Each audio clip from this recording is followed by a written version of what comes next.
Hi friends, welcome to the YouTube channel Vasani sir chemistry. સૌથી પહેલા તો મારી ચેનલને સબસ્ક્રાઇબ કરી દો તથા બાજુમાં આપેલા બેલ આઇકનને દબાવવાનું ભૂલશો નહીં. મિત્રો, આપણે આજના વિડિયો લેક્ચરથી સમૂહ 16 શરૂ કરવા જઈ રહ્યા છીએ. સમૂહ 16 નું પ્રથમ તત્વ ઓક્સિજન છે, એટલે સમૂહ 16 ને ઓક્સિજન સમૂહ તરીકે પણ ઓળખવામાં આવે છે અથવા તેને ચાલ્કોજન સમૂહ તરીકે પણ ઓળખવામાં આવે છે. મિત્રો, દરેક સમૂહની અંદર સૌથી પહેલા હું જેટલા A B C D E F M જેટલા ટોપિક ચલાવું ને માત્ર MCQ માટે હશે. થિયરી જ્યાંથી ચાલુ થશે ને એટલે ત્યાંથી હું તમને કહી જ દઈશ કે અહીંયાથી થિયરી શરૂ થાય છે. અને બીજું, ચોપડી મુજબ જે ટોપિક આવે નહીં એ સમજી લેવાનું કે આપણે આ સાલ કોર્સમાંથી કટ થઈ ગયેલ છે. તો ચાલો આપણે ચેપ્ટર 7 ની શરૂઆત સમૂહ 16 થી કરીશું, ચાલ્કોજન સમૂહ. તો સૌથી પહેલા તો MCQ માટે સૌથી પહેલા ભાગ A MCQ માટે તેની ઇલેક્ટ્રોન રચના આપણે ભણીશું. જો તમારે શરૂઆતમાં ચોપડીમાં આપેલા નાના મોટા ફકરાઓ મોઢે ન કરવા હોય તો દરેક સમૂહની શરૂઆતમાં આવા જે MCQ ચલાવવું ભાગ પાડીને ટોપિક વાઇઝ, તો એ MCQ તમારા ચોપડામાં લખતા રહેવાનું. ચલો, ઇલેક્ટ્રોન રચના જે છે આપણે ભણવી છે. તો એના માટે પહેલા તો સમૂહ 16 જે છે એનું કયું તત્વ કયા કયા આવર્તમાં હોય એ આવર્તનો ક્રમ આપણે લખી નાખીશું. આવર્ત,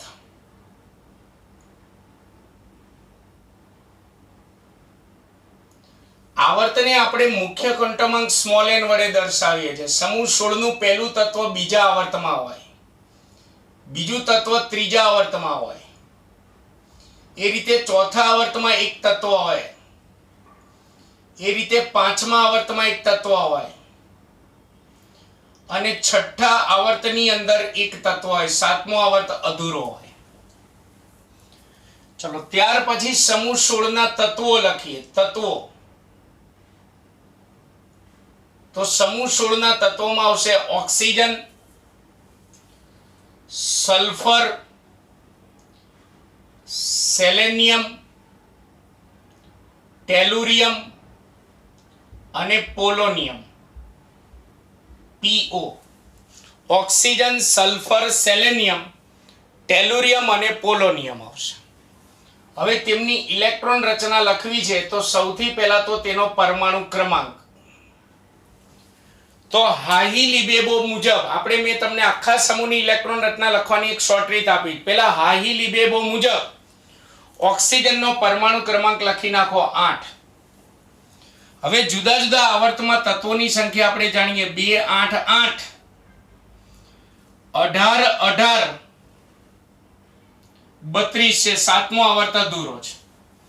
હવે આપણે ત્રીજા આવર્તનું તત્વ સલ્ફરનો પરમાણુ ક્રમાંક લખવો, તો આમાંથી 2 આવર્ત કાઢી નાખો. હવે સરવાળો કરતા રહો, તો આ 8 અને આ 8, 8 ને 8 16, એટલે સલ્ફરનો પરમાણુ ક્રમાંક થશે 16. પછી સેલેનિયમની અંદર 16 અને આ વત્તા 18, 16 દુ 32, 33 34 થશે. પછી આ 34 વત્તા 18 એટલે 52 થશે. સરવાળો કરતો રહેવાનો છે.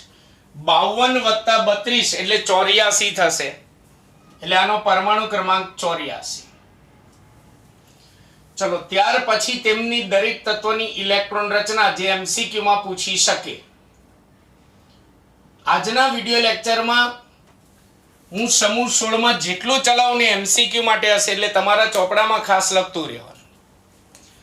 પહેલા તો સમૂહ 16 જે છે 11મા ધોરણમાં ભણી ગયા. સમૂહ 16 ના દરેક તત્વોની બાહ્યતમ કક્ષાની સામાન્ય ઇલેક્ટ્રોન રચના NH2 NP4 હોય. એટલે બાહ્યતમ કક્ષામાં 4 ને 2 6 ઇલેક્ટ્રોન હોય. તો મેં સમૂહ 15 ની ઇલેક્ટ્રોન રચના લખતા શીખવાડી ને એ જ રીતે સમૂહ 16 ની લખતા શીખવાની છે. જેમ કે પહેલા તત્વની અંદર હિલિયમ કમ્પ્લીટ એટલે 1s2 અંદર આવી ગયો. પછી n બરાબર 2 છે એટલે સીધી બાહ્યતમ કક્ષા અહીંયા 2 લખી નાખો, તો 2s2 2p4 થઈ જશે. 2s2 2p4. ચલો હિલિયમ પછી આવશે નિયોન કમ્પ્લીટ, પછી n બરાબર 3 છે એટલે બાહ્યતમ કક્ષા આવશે 3s2 3p4. મેં તમને સમૂહ 15 થી 18 સુધીની હિન્ટ આપી હતી કે બીજો અને ત્રીજા વર્ગનું તત્વ હોય તો કમ્પ્લીટ પછી સીધી બાહ્યતમ કક્ષા આવી જશે. પણ 4, 5 અને 6 માં ધ્યાન રાખજો, નિયોન પછી આર્ગોન કમ્પ્લીટ. પેલા n બરાબર 4 છે તો બાહ્યતમ કક્ષા લખીએ તો 4s2 4p4. પણ મેં તમને કીધું હતું કે આઉભાવના શક્તિના ક્રમ મુજબ ચોથો આવર્ત છે તો એક ઓછી હોય તેવી d એટલે 3d, d માં વધુમાં વધુ 10 સમાય એટલે આઉભાવના શક્તિના ક્રમ મુજબ વચ્ચે 3d 10 આવશે. બાકી બાહ્યતમ કક્ષા 4s2 4p4 કહેવાય. સૌથી મોટો મુખ્ય ક્વોન્ટમાંક કઈ નહીં, આખી બાહ્યતમ કક્ષા કે એટલે બાહ્યતમ કક્ષામાં 4 ને 2 6 ઇલેક્ટ્રોન થાય. એટલે ચોથા, પાંચમા, છઠ્ઠામાં ધ્યાન રાખજો, વચ્ચે આઉભાવના શક્તિના ક્રમ મુજબ એકાદી કક્ષક આવશે, એક ઓછી હોય તેવી d આવશે, એવું મેં તમને કીધું. ચલો આર્ગોન પછી આવશે ક્રિપ્ટોન કમ્પ્લીટ. પેલા બાહ્યતમ કક્ષા લખી n બરાબર 5 છે તો 5s2 5p4, પણ આમાં વચ્ચે એક ઓછી હોય તેવી d આવશે એટલે 4d 10 આવશે. d માં વધુમાં વધુ 10 ગોઠવાય.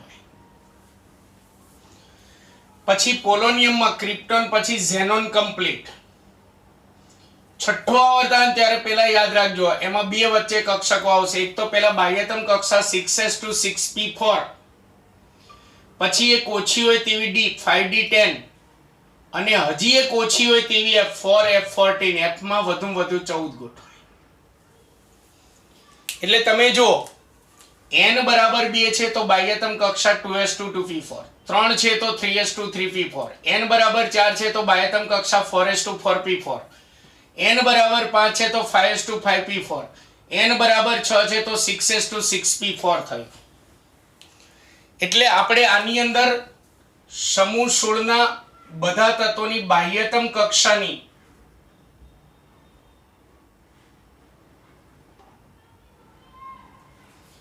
સામાન્ય ઇલેક્ટ્રોન રચના આપણે લખવી છે. બાહ્યતમ કક્ષાની સામાન્ય ઇલેક્ટ્રોન રચના તો થશે ns2 np4 થશે. એટલે બાહ્યતમ કક્ષામાં 4 ને 2 6 ઇલેક્ટ્રોન થશે. આ તેની ઇલેક્ટ્રોન રચના થઈ.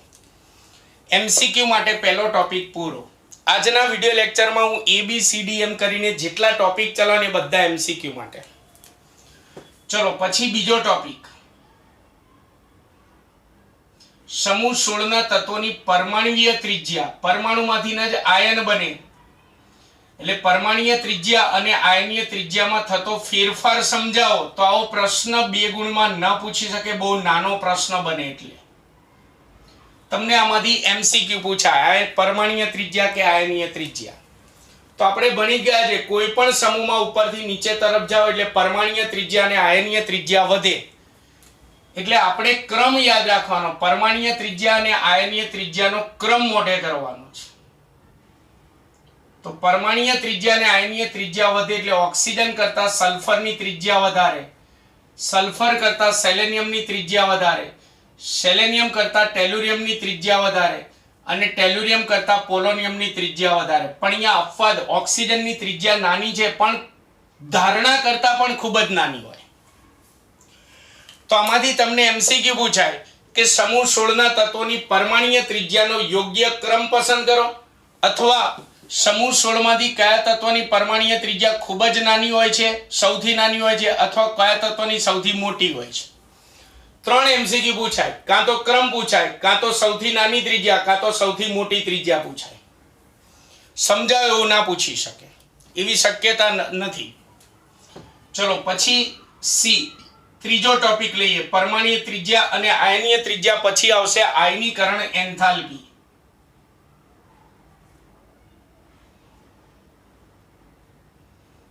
આયનીકરણ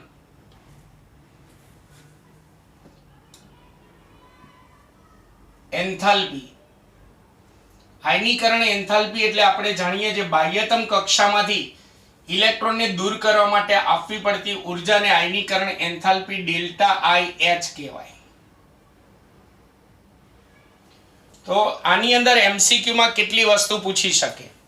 એક તો સમૂહ 16 ના તત્વોની આયનીકરણ એન્થાલ્પીનો યોગ્ય ક્રમ પસંદ કરો અથવા સૌથી નીચી આયનીકરણ એન્થાલ્પી કોની, સૌથી ઊંચી આયનીકરણ એન્થાલ્પી કોની, એવું પૂછાય. તો આપણે કહ્યું સમૂહમાં ઉપરથી નીચે તરફ જાય એટલે પરમાણ્વીય કદ વધે. હવે પરમાણ્વીય કદ વધતું જાય એટલે બાહ્યતમ કક્ષાનો ઇલેક્ટ્રોન કેન્દ્રથી દૂર જતો જાય. કેન્દ્રથી દૂર જતો જાય એટલે બાહ્યતમ કક્ષાના ઇલેક્ટ્રોનનું કેન્દ્ર પ્રત્યેનું આકર્ષણ ઓછું થતું જાય. એટલે બાહ્યતમ કક્ષામાંથી આમ ઇલેક્ટ્રોનને દૂર કરવા માટે ઓછી ને ઓછી ઊર્જાની જરૂર પડે. એટલે પરમાણ્વીય કદના વધારા સાથે આયનીકરણ એન્થાલ્પી ઘટે. આપણે 11મા ધોરણમાં ભણી ગયા કોઈ પણ સમૂહમાં ઉપરથી નીચે તરફ જતા આયનીકરણ એન્થાલ્પી ઘટે એટલે ઓક્સિજનની આયનીકરણ એન્થાલ્પી સૌથી ઊંચી, પછી આયનીકરણ એન્થાલ્પી ઘટતી જાય. આયનીકરણ એન્થાલ્પી ઘટતી જાય તો પોલોનિયમની આયનીકરણ એન્થાલ્પી સૌથી નીચામાં નીચી છે. પોલોનિયમની આયનીકરણ એન્થાલ્પી સૌથી નીચામાં નીચી છે. પછી બીજું, આની અંદર સમૂહ 15 અને સમૂહ 16 ના અનુવર્તી તત્વોની આયનીકરણ એન્થાલ્પીની આપણે સરખામણી કરીએ. સમૂહ 15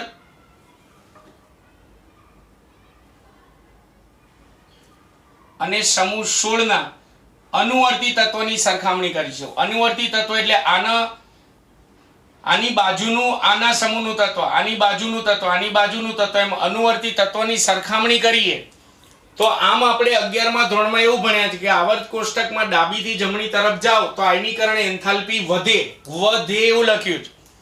પણ સમૂહ 15 ના તત્વની અનુવર્તી સમૂહ 16 નું તત્વ જે હોય એક જ આવર્તનું તત્વ તેમાં આયનીકરણ એન્થાલ્પી વધવાના બદલે ઘટે છે. શા માટે? તો એનું કારણ શું? તો સમૂહ 15 ની અંદર ઇલેક્ટ્રોન રચના સમૂહ 15 માં યાદ કરો બધામાં અહીંયા NH2 NP3 આવતું હતું. P3 P માં વધુમાં વધુ 6 ઇલેક્ટ્રોન ગોઠવી શકાય. એમાં P3 એટલે અર્ધપૂર્ણ ભરેલું એટલે એની સ્થાયીતા વધારે હોય. એટલે એમાંથી ઇલેક્ટ્રોનને દૂર કરવા માટે વધુ ઊર્જાની જરૂર પડે એટલે આયનીકરણ એન્થાલ્પી વધારે હોય. એટલે સમૂહ 15 ની આયનીકરણ એન્થાલ્પી તેના અનુવર્તી સમૂહ 16 ના તત્વ કરતા થોડી વધારે હોય. સમૂહ 16 ની ઓછી હોય. તેનું કારણ શું? તેનું યોગ્ય કારણ પસંદ કરો એવો MCQ પૂછાય તો સમૂહ 15 માં અર્ધપૂર્ણ ભરાયેલી સ્થાયી P કક્ષક એના માટે જવાબદાર છે. અર્ધપૂર્ણ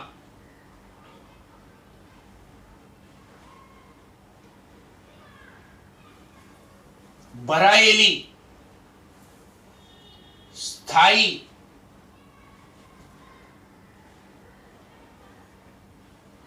P કક્ષક સમૂહ 15 ના તત્વોમાં છે, જેના કારણે સમૂહ 15 ના તત્વોની સરખામણીમાં તેને અનુવર્તી સમૂહ 16 ના તત્વોની આયનીકરણ એન્થાલ્પી થોડી નીચી હોય. આયનીકરણ એન્થાલ્પીમાં MCQ માટે આટલું યાદ રાખવાનું. ચલો આયનીકરણ એન્થાલ્પી પછી આવશે ઇલેક્ટ્રોન પ્રાપ્તિ એન્થાલ્પી. ઇલેક્ટ્રોન પ્રાપ્તિ એન્થાલ્પી એટલે દરેક સમૂહની શરૂઆતમાં આપેલા જે ફકરા તમારે એવડા મોટા મોઢે ના કરવા ને તો આ તમે લખી રાખજો MCQ માટે. આ થિયરીઓ લખવાની જરૂર નથી. ઇલેક્ટ્રોન પ્રાપ્તિ એન્થાલ્પી ડેલ્ટા EGH. આપણે ઇલેક્ટ્રોન પ્રાપ્તિ એન્થાલ્પીમાંથી MCQ માટે ઇલેક્ટ્રોન પ્રાપ્તિ એન્થાલ્પીના ઋણ મૂલ્યનો ક્રમ પૂછાય. મૂલ્યનો ક્રમ નહીં, ઋણ મૂલ્યનો ક્રમ. ઋણ મૂલ્યનો યોગ્ય ક્રમ પસંદ કરો એમ પૂછાય. અથવા એમ પૂછાય કે કોની ઇલેક્ટ્રોન પ્રાપ્તિ એન્થાલ્પી ઊંચી અને કોની નીચી. તો જનરલી આપણે નિયમ મુજબ જઈએ તો આવર્તમાં ડાબીથી જમણી તરફ જાવ તો ઇલેક્ટ્રોન પ્રાપ્તિ એન્થાલ્પીનું ઋણ મૂલ્ય વધે અને સમૂહમાં ઋણ મૂલ્ય ઘટે એવું આપણે ભણ્યા છે. તો ઋણ મૂલ્ય ઘટે એટલે ક્રમમાં ઓક્સિજન કરતા સલ્ફરનું ઋણ મૂલ્ય ઘટે, સલ્ફર કરતા સેલેનિયમનું ઋણ મૂલ્ય ઘટે, સલ્ફર કરતા ટેલુરિયમનું ઋણ મૂલ્ય ઘટે અને ટેલુરિયમ કરતા પોલોનિયમનું ઋણ મૂલ્ય ઘટે. પણ અપવાદ ઓક્સિજન કરતા સલ્ફરનું ઋણ મૂલ્ય ઘટવાના બદલે વધે છે. આ અપવાદ ખાસ ધ્યાન રાખજો. આ અપવાદ છે.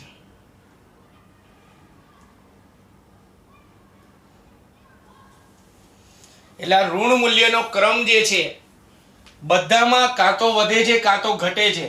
આમાં પહેલા વધે છે પછી પાછું ઘટે છે. આ ઇલેક્ટ્રોન પ્રાપ્તિ એન્થાલ્પીનો ક્રમ તમને વિકલ્પમાં પૂછી શકે. ચલો ABCD હવે E આવશે. ઈમાં આપણે વિદ્યુત ઋણતાનો ક્રમ લખવાનો. વિદ્યુત ઋણતા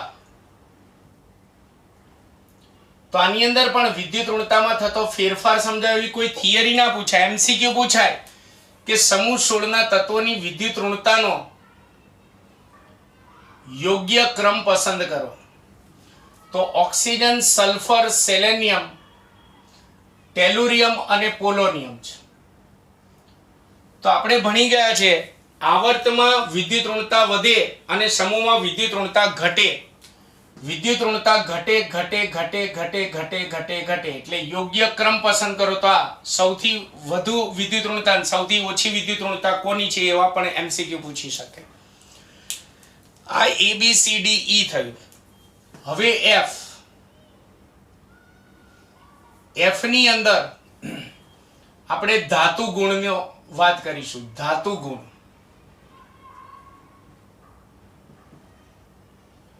ધાતુ ગુણના MCQ આ બધા MCQ તમારે ફકરા મોઢે ના કરે તો ખાસ લખી રાખજો મિત્રો.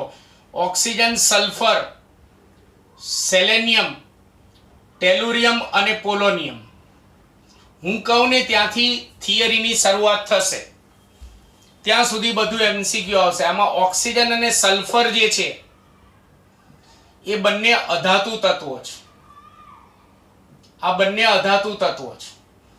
પછી સેલેનિયમ અને ટેલુરિયમ જે છે એ બંને અર્ધધાતુ તત્વો છે, અર્ધધાતુઓ. જ્યારે પોલોનિયમ જે છે એ ધાતુ છે અને એમાં પણ કહી દઉં પોલોનિયમ એ રેડિયો સક્રિય ધાતુ છે.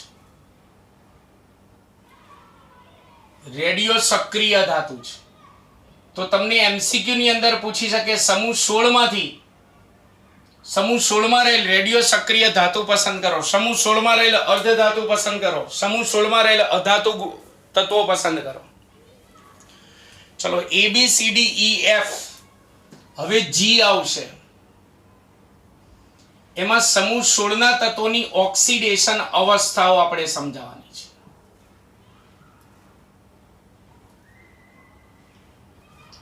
ઓક્સિડેશન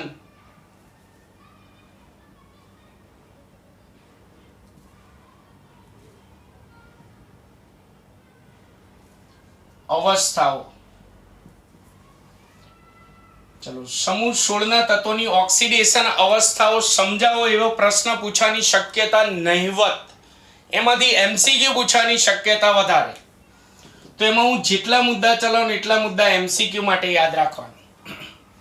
પહેલા તો સમૂહ 16 ના તત્વોની બાહ્યતમ કક્ષામાં 4 ને 2 6 ઇલેક્ટ્રોન છે. એટલે નિષ્ક્રિય વાયુ તત્વો જેવી સ્થાયી અષ્ટક રચના પ્રાપ્ત કરવા માટે 2 ઇલેક્ટ્રોન મેળવે એટલે O-2 S-2 જેવા ઋણ આયન બનાવે. એટલે એનો મતલબ કે સમૂહ 16 ના તત્વોની સામાન્ય ઓક્સિડેશન અવસ્થા પસંદ કરો એમ પૂછાય તો સમૂહ 16 ના તત્વોની સામાન્ય ઓક્સિડેશન અવસ્થા -2 છે. સામાન્ય ઓક્સિડેશન અવસ્થા -2 છે. પણ આમાં અપવાદ યાદ રાખજો. અપવાદ પોલોનિયમ જે છે પોલોનિયમ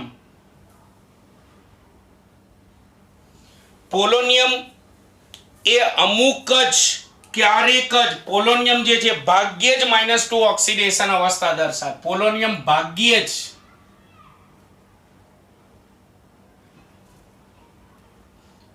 -2 ઓક્સિડેશન અવસ્થા દર્શાવે છે.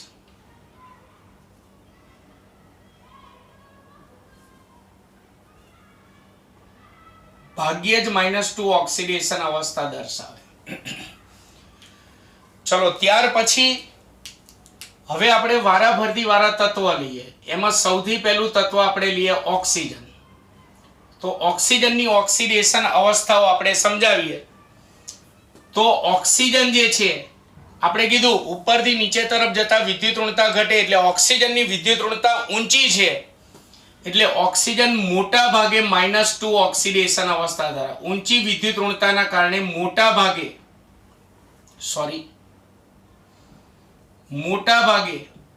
-2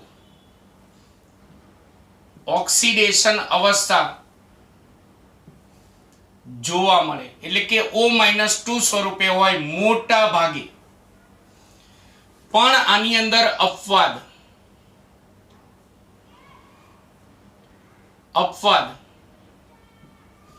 ઓક્સિજનના ફ્લોરિન સાથેના સંયોજનો જે છે, દાખલા તરીકે OF2 અને ઓક્સિજનનું ફ્લોરિન સાથેનો પેરોક્સાઇડ O2F2 ભલે અસ્થાયી છે પણ એની અંદર ઓક્સિજનનો ઓક્સિડેશન આંક આની અંદર ગણીએ તો ધન ઓક્સિડેશન અવસ્થા +2 દર્શાવે અને આની અંદર પેરોક્સાઇડ જે ઓક્સિજનનું ફ્લોરિન સાથેનું પેરોક્સાઇડ સંયોજન જે છે એમાં તે +1 ઓક્સિડેશન અવસ્થા દર્શાવે. બાકી મોટા ભાગે ઊંચી વિદ્યુત ઋણતાના કારણે તે -2 ઓક્સિડેશન અવસ્થા તેમાં જોવા મળે. ચલો ત્યાર પછી આવશે સલ્ફર, સેલેનિયમ અને ટેલુરિયમ. આપણે પોલોનિયમની ચર્ચા નહીં કરવાનું કારણ કે તે રેડિયો સક્રિય ધાતુ છે. તો ત્યાર પછીનું સલ્ફર, સેલેનિયમ અને ટેલુરિયમ જે છે એ સામાન્ય ઓક્સિડેશન અવસ્થા -2 તો દર્શાવે જ, પણ આ ઉપરાંત આ ત્રણેય તત્વો +2, +4 અને +6 ઓક્સિડેશન અવસ્થાઓ પણ દર્શાવે છે. -2 ઉપરાંત હું પણ બોલ્યો એટલે -2 ઉપરાંત આ ત્રણ ઓક્સિડેશન અવસ્થાઓ પણ દર્શાવે. એમાંથી ખાસ ધ્યાન રાખજો એમસીક્યુ માટે, આ ત્રણેય તત્વોની +4 ઓક્સિડેશન અવસ્થા તેના ઓક્સિજન સાથેના સંયોજનો સલ્ફર, સેલેનિયમ અને ટેલુરિયમ ઓક્સિજન સાથેના સંયોજનો બનાવે ત્યારે તેમાં +4 ઓક્સિડેશન અવસ્થા જોવા મળે. એટલે આ +4 ઓક્સિડેશન અવસ્થા તેના ઓક્સિજન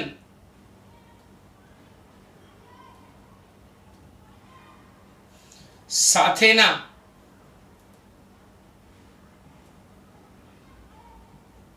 સંયોજનોમાં +4 ઓક્સિડેશન અવસ્થા દર્શાવે છે. ઓક્સિજન સાથેના સંયોજનોમાં તે +4 ઓક્સિડેશન અવસ્થા દર્શાવે છે. જ્યારે આ +6 ઓક્સિડેશન અવસ્થા જે છે સલ્ફર, સેલેનિયમ અને ટેલુરિયમ એ ફ્લોરિન સાથેના તેના સંયોજનો જે હોય એમાં +6 ઓક્સિડેશન અવસ્થા દર્શાવે. ફ્લોરિન સાથેના સંયોજનોમાં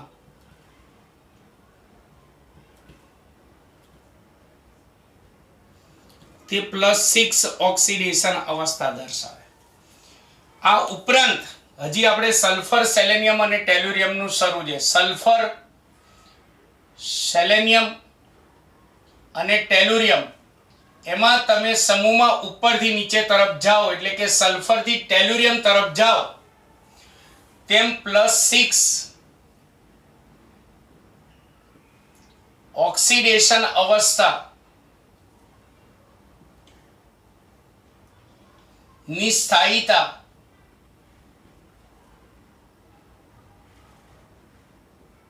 ઘટે છે અને +4 ઓક્સિડેશન અવસ્થાની સ્થાયીતા વધે છે આ ત્રણેય તત્વોમાં. ઉપરાંત આ ત્રણેય તત્વોમાં +4 અને +6 ઓક્સિડેશન અવસ્થા ધરાવતા સંયોજનોમાં ઓક્સિડેશન અવસ્થા ધરાવતા સંયોજનોમાં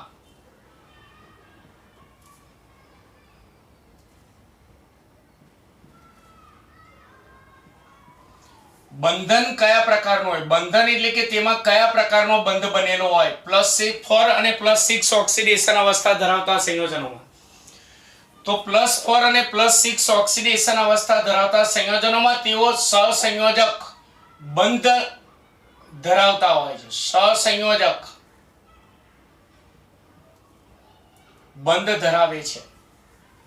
આ ઓક્સિડેશન અવસ્થાના એમસીક્યુ પૂછાય તો આખો ફકરો મોઢે નહીં કરવાનો, આટલું મોઢે કરી નાખવાનું. ચલો, આ સાથે અહીંયા સમૂહ 16 જે છે એમાં A B C D E F અને G મેં 7 ટોપિક ચલાયા. એ 7 ટોપિક તમારે એમસીક્યુ માં પૂછાય. હવે આપણે થિયરી શરૂ થાય છે. હવે આપણી થિયરી શરૂ થાય છે.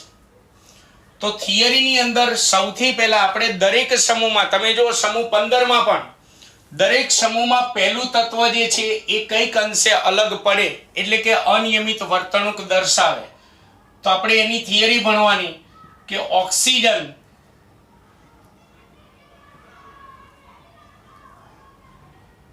ની અનિયમિત વર્તણૂક સમજાવો. ઓક્સિજનની હવે થિયરીઓ શરૂ થાય છે. અનિયમિત વર્તણૂક સમજાવો. 2 માર્ક્સના પ્રશ્નમાં પૂછી શકે. તો આપણે નાઇટ્રોજનમાં જે અનિયમિત વર્તણૂક આપણે ભણી ગયા, સેમ ટુ સેમ એવા જ મુદ્દા અહીંયા આવશે.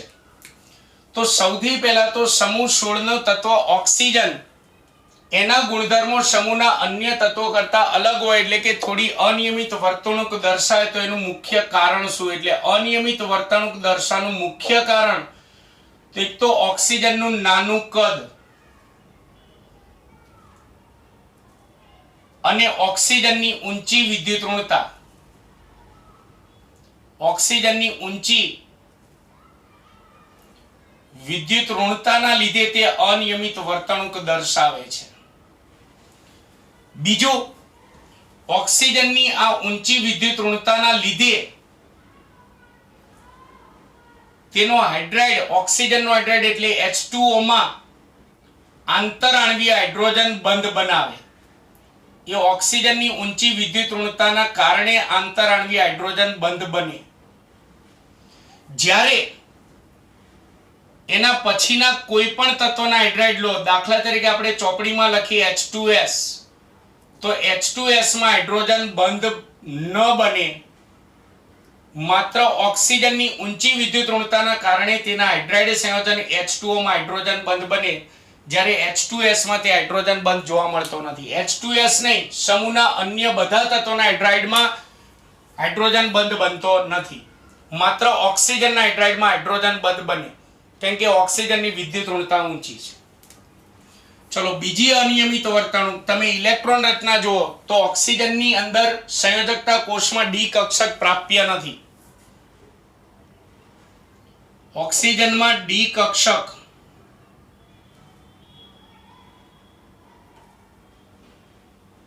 પ્રાપ્ય નથી. ડી કક્ષક પ્રાપ્ય નથી માટે ઓક્સિજનના સંયોજનોમાં તે વધુમાં વધુ 4 સંયોજકતા દર્શાવે. વધુમાં વધુ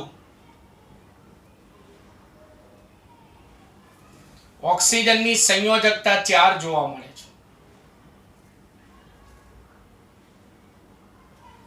સંયોજકતા 4 જોવા મળે. પણ વ્યવહારમાં આમ જોવા જઈએ તો મોટા ભાગના સંયોજનોમાં ઓક્સિજનની સંયોજકતા 2 જ હોય છે. જ્યારે બાકીના તત્વો જે છે એની સંયોજકતા કોષ જે છે વિસ્તૃત સ્વરૂપે, એમાં ડી કક્ષકો પણ પ્રાપ્ય હોય. એટલે અન્ય તત્વો જે છે એ 4 કરતા વધુ સંયોજકતા પણ ધરાવી શકે છે. ઓક્સિજનમાં ડી કક્ષક પ્રાપ્ય નથી માટે તે વધુમાં વધુ 4 સંયોજકતા ધરાવે અને ઓક્સિજનમાં વ્યવહારમાં મોટા ભાગના સંયોજનોમાં સંયોજકતા 2 જ હોય. આ ઓક્સિજનની અનિયમિત વર્તણૂક સમજાવી થિયરી પણ પૂરી. તો મિત્રો, આ વિડિયો લેક્ચરમાં સમૂહ 16 માં આપણે આટલું ભણાવીએ છીએ. હવે નવી થિયરી સાથે નવા વિડિયો લેક્ચરમાં મળીશું.